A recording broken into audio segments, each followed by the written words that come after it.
Hello guys, welcome back to our channel. If you want to reverse the direction of your Fanimation fan but do not have the remote nearby, you might be wondering whether it is even possible to change the airflow manually. Many people switch fan direction during different seasons to help air move more comfortably through the room, but losing access to the remote can make the process feel confusing.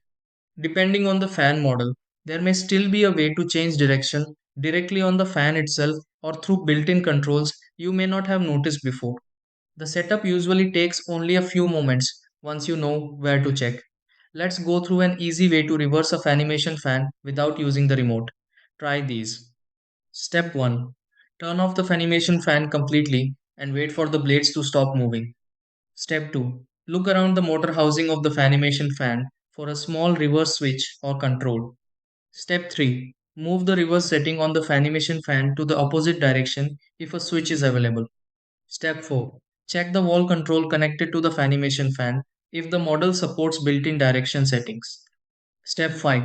Turn the Fanimation fan back on and allow it a moment to adjust to the new direction. Step 6. Stand beneath the Fanimation fan and confirm the airflow now feels different from before.